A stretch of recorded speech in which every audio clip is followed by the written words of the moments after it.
Welcome to everyday cooking. இன்னும் இந்த சேனலுக்கு சப்ஸ்கிரைப் பண்ணாம இருக்கீங்களா? மறக்காம கிளிக் பண்ணுங்க சப்ஸ்கிரைப் பட்டனையும் பெல் ஐகானையும். எப்போது எங்களோட கனெக்டடா இருங்க அண்ட் சப்ஸ்கிரிப்ஷன் ஃப்ரீ.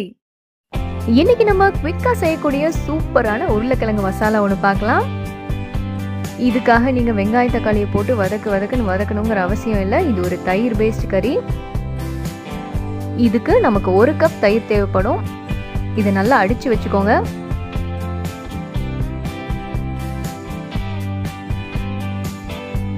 இதோ தயிர் ரெடி, நல்லா மிக்ஸ் பண்ணியாச்சு. இது ஒரு பக்கம் இருக்கட்டும். அடுத்ததா பேன்ல கொஞ்சமா ஆயில் விடுங்க. இதுல ஒரு பிரியாணி இலை, ஒரு ஏலக்காய், ஒரு சின்ன துண்டு பட்டை, 4-5 கிராம்பு, 1 டீஸ்பூன் சீரகம் இதெல்லாம் ஆட் பண்ணுங்க. திரும்பவும் சொல்றேன், பட்டை, கிராம்பு, ஏலக்காய், ஒரு பிரியாணி இலை, 1 டீஸ்பூன் சீரகம். இதோட ஒரு பாதி பெரிய வெங்காயத்தை குட்டி குட்டியா நறுக்கி ஆட் பண்ணுங்க. அண்ட் ஒரு பச்சை மிளகாயும் ஆட் பண்ணுங்க. வெங்காயம் ஒரு 2 நிமிஷம் வதங்கட்டும். வதங்கினதும் 1 டீஸ்பூன் அளவுக்கு இஞ்சி பூண்டு விழுது ஆட் பண்ணுங்க. இஞ்சி பூண்டோட பச்சை வாசம் போகணும். ஸோ நல்லா வதக்கிக்கோங்க.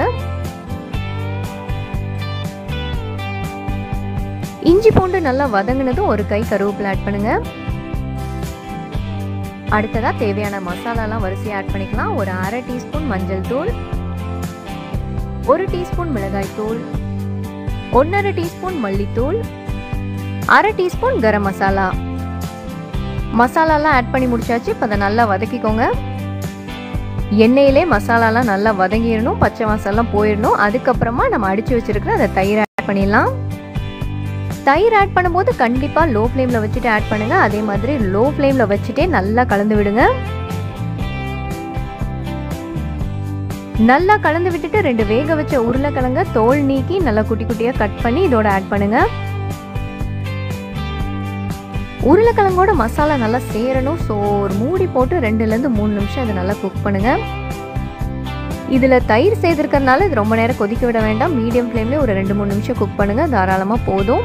இதோ ரெடி ஆயிடுச்சு. இதில் இப்போ நம்ம கசூரி மேத்தி ஆட் பண்ண போகிறோம். காஞ்ச வெந்தயக்கீரை 1 டீஸ்பூன். உருளைக்கிழங்கு வேகும் போது நான் ஆல்ரெடி உப்பு போட்டு வேக வச்சுட்டேன். ஸோ இந்த கறிக்கான உப்பு இப்போ சேர்த்துக்கலாம். ஆல்ரெடி எல்லாம் நல்லா குக் ஆயிடுச்சு. ஸோ ஒரு 1/2 நிமிஷம் இதை குக் பண்ணுங்க. தாராளமாக போதும். அதுக்கப்புறம் ஸ்டவ் ஆஃப் பண்ணிட்டு கொத்தமல்லி இலை தூவுங்க. இது செம்ம டேஸ்டா இருக்கும். கண்டிப்பா ட்ரை பண்ணி பாருங்க. ஸோ நம்மளோட உருளைக்கிழங்கு மசாலா இங்கே சூப்பராக ரெடி ஆயிடுச்சு. வேறொரு இன்ட்ரெஸ்டிங்கான ரெசிபியோட உங்களை சந்திக்கிறோம். எங்கள் வீடியோஸ் எல்லாம் பிடிச்சிருந்தா லைக் பண்ணுங்க, ஷேர் பண்ணுங்க, கமெண்ட் பண்ணுங்க அண்ட் மறக்காம எங்கள் சேனலுக்கு சப்ஸ்கிரைப் பண்ணுங்க.